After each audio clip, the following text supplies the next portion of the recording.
हाय बच्चों, आज हम लोग देखने वाले हैं परिवहन। तो परिवहन की हम जहाँ तक बात करें, देखो परिवहन होता क्या है। आप लोगों ने पढ़ा होगा कि कहीं एक जगह से दूसरे जगह जाने का जो माध्यम है ना, वो परिवहन है। और यही परिभाषा होता है रियल में। अर्थात कहने का मतलब हो गया, आम आगमन की स्थिति को हम जिस माध्यम से सुलभ बनाते हैं उसको हम परिवहन कहते हैं। मतलब आने जाने का जो माध्यम होता है। तो माध्यम तो सड़क है सर, लेकिन कई प्रकार के परिवहन के माध्यम बनाए गए। कई प्रकार के परिवहन के माध्यम बनाए गए। सबसे पहला यदि हम बात करें सर, तो सबसे पहला आपका होता है सड़क परिवहन। सड़क परिवहन, उनके बाद होता है आपका सर जल परिवहन। जल परिवहन, अब हम आपका होता है सर वायु परिवहन, और होता है आपका रेल परिवहन, और आपके सर अंतिम में आता है पाइपलाइन। पाइपलाइन परिवहन। ये टोटल मिला के कितने प्रकार के परिवहन होते हैं? 4 प्रकार के परिवहन होते हैं। इस बात को आप याद रखिएगा। तो 1 नंबर, 2 नंबर, 3, 4 और 5, ये 5 प्रकार के आपके परिवहन होते हैं। 5 प्रकार के परिवहन होते हैं। लेकिन एक परिवहन अभी वर्तमान में और है, अपवाद में बाबू, उसको रज्जू मार्ग कहते हैं। उसको क्या कहते हैं? रज्जू मार्ग कहते हैं। ये भी एक रस्सी से बनाया जाने वाला मार्ग है। इसको डिटेल्स में हम लोग बाद में पढ़ लेंगे।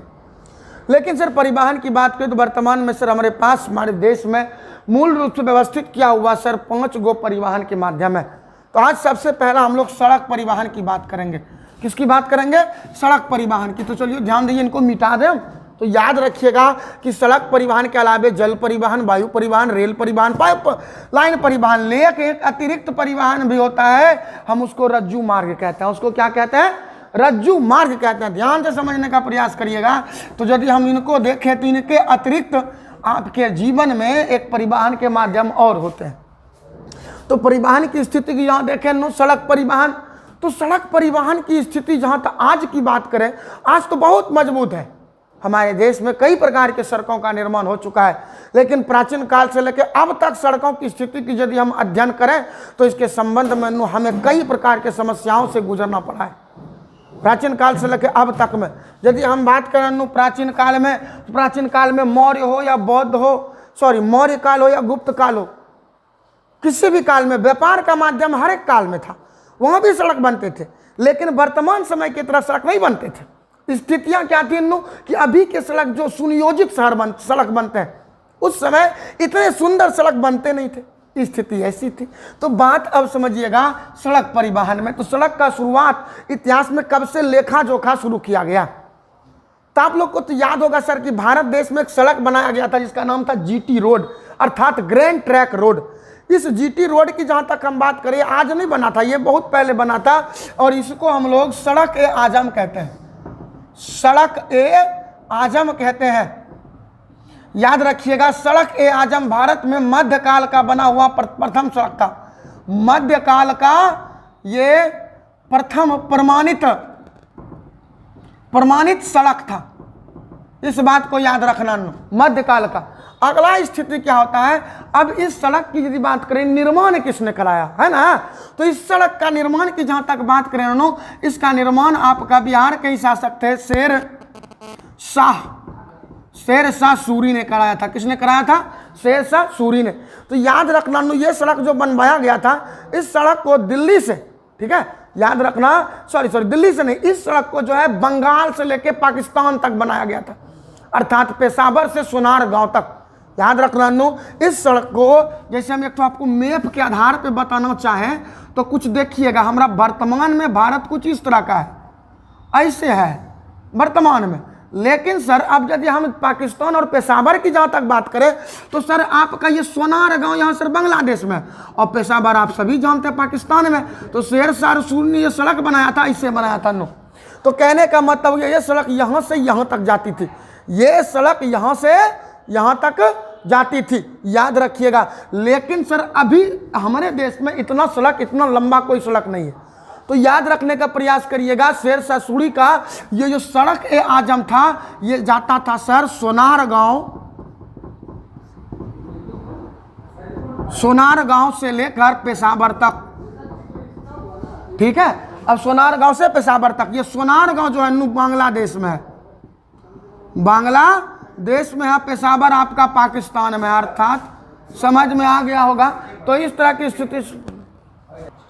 की स्थिति से यदि हम बात करें, ये बांग्लादेश और पाकिस्तान तक, सोनारगांव से पेशावर तक ये सड़क ए आजम जाता था। लेकिन अंग्रेज जब आए हमारे देश में तो इसी का नाम हो गया सर ग्रैंड ट्रक रोड हो गया। क्या नाम हो गया जी?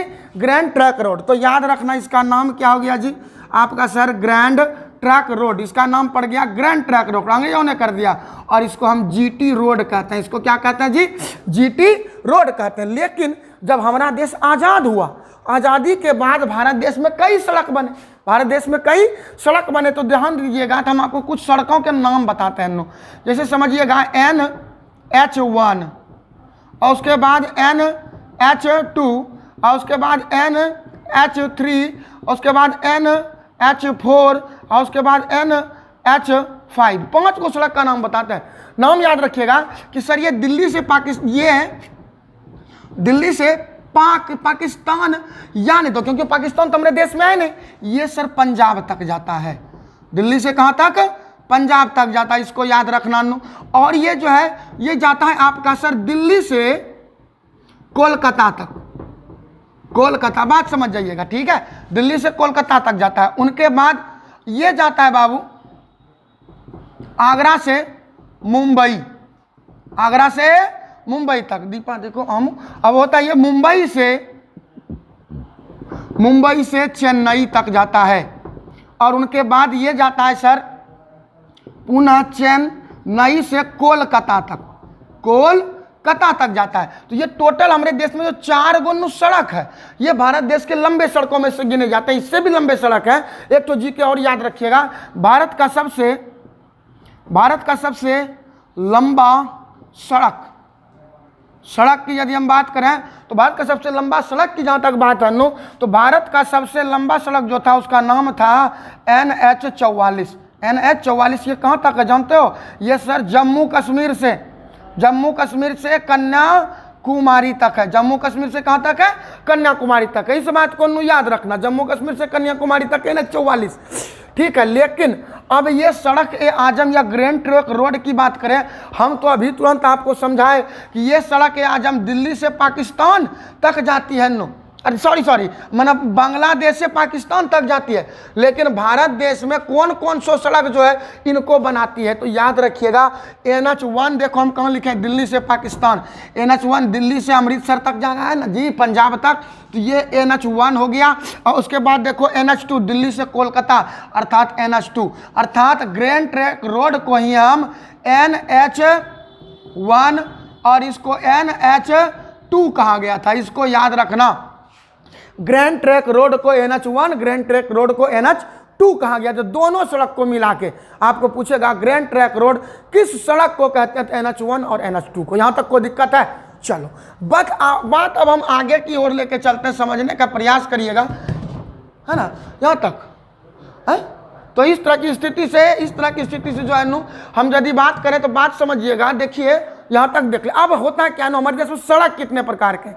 बहुत इंपॉर्टेंट क्वेश्चन है। तो भारत में सड़क कितने प्रकार के हैं? तो याद रखना ये 4 प्रकार के हैं। कितने प्रकार के हैं?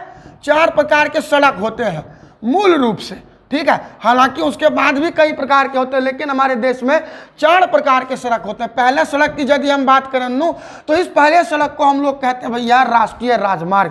पहले सड़क को क्या कहते हैं?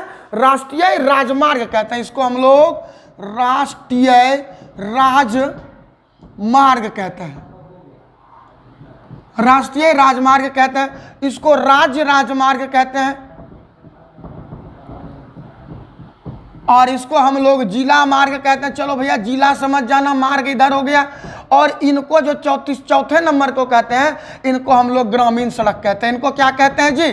ग्रामीण सड़क कहते हैं। अब राष्ट्रीय राजमार्ग की बात करें तो परिभाषा समझिएगा, होता क्या राष्ट्रीय राजमार्ग का परिभाषा? राष्ट्रीय राजमार्ग का परिभाषा होता है देश के मुख्यालय से, जान लो कि ये देश का मुख्यालय नई दिल्ली में है, देश का मुख्यालय कहाँ है? अब नई दिल्ली में देश का मुख्यालय है। और देश के मुख्यालय से जो सड़क निकलकर राज्य के मुख्यालय तक जाती हो, देश के निकलकर, देश की राजधानी क्षेत्र से निकलकर जो सड़कें भारत के प्रत्येक राज्य को जोड़ती हो, हम उसको राष्ट्रीय सड़क कहते हैं। उसको क्या कहते हैं जी? राष्ट्रीय सड़क कहते हैं। लेकिन यदि हम राज्य राजमार्ग की बात करें तो राज्य राजमार्ग उस सड़क को कहते हैं जिस सड़क के अंतर्गत, बाबू याद रखना, जो कि राज्य से निकलकर राज्य के अंतर्गत आने वाले जिला के जितने मुख्यालय हैं। देखो, जैसे हम लोग बिहार के लोग हैं तो बिहार की राजधानी पटना, पटना से भागलपुर आने के लिए सड़क है ना जी, तो इसी सड़क को हम लोग राज्य मार्ग कहेंगे। इस सड़क को क्या कहेंगे? राज्य मार्ग कहेंगे। इसको याद रखना। अब जिला मार्ग बात समझोगे, जितने भी लोग होते हैं सबका प्रखंड कहीं ना कहीं होता है ना जी। अब ये प्रखंड जो होता है, बात समझिएगा, अब जिला से निकलकर जो सड़कें पूरे प्रखंड को जोड़ती है, मंडल अनुमंडल को जोड़ती है, हम उसको बाबू कहते हैं जिला सड़क। उसको क्या कहते हैं? जिला सड़क। लेकिन यदि एक बात याद रखिएगा, यदि सर ग्रामीण सड़क अर्थात ग्राम पंचायत को एक पंचायत से दूसरे पंचायत एवं ग्रामीण इलाके को आपस में जोड़ने वाली सड़क, ये आपका ग्रामीण सड़क कहलाती है। तो भैया ये बात पूरा क्लियर हो गया, परिवहन समझ में आया? तो बात समझिएगा, सड़क परिवहन की शुरुआत हुई थी प्राचीन काल में, लेकिन ये सड़क परिवहन मध्यकाल से हमारे देश इतिहास में वर्णन मिलता है सड़क आजम के रूप में। इनका निर्माण शेरशाह सूरी ने किया था सोनार गांव से सर आपका पेशावर तक, याद रखना, ये बांग्लादेश से पाकिस्तान तक था। उनके बाद क्या हो गया, अंग्रेजों ने इसी का नाम ग्रैंड ट्रैंक रोड कर दिया। इसको हम जीटी रोड कहते हैं, और यही जीटी रोड NH1 और NH2 मिला के कहते हैं। हम बोले थे एक तो ट्रिक याद रखिएगा, इसको याद रखने के लिए देखो ट्रिक हम बता देते हैं, याद रखिएगा। एगो ट्रिक था दीपा, एक ट्रिक था दीपा, दी को आमू, मूचे और को चे। तो याद रखना, दी मना हो गया दिल्ली, पा मना पाकिस्तान, दी मना दिल्ली, को मना कोलकाता। देखो NH1 NH2 देखो मिला के ग्रैंड ट्रैंक रोड हो गया। आ मना आगरा, मू मना मुंबई, मू मना मुंबई, च मना चेन्नई, म मना मुंबई, च मना चेन्नई। देखो मुंबई चेन्नई लिखा है ना, और उनके बाद कोलकाता टू चेन्नई देखो लिखा है ना, चेन्नई टू कोलकाता। तो भैया ये एक ट्रिक है, दीपा, दी को, आमू, मूचे, कोचे। तो इसको भी याद रखोगे तो आपका सड़क परिवहन हो जाएगा। अब इसमें और कई प्रकार के आते हैं जो अगले क्लास में पढ़ेंगे, कोई दिक्कत? चलिए धन्यवाद, फिर आपका दिन शुभ हो।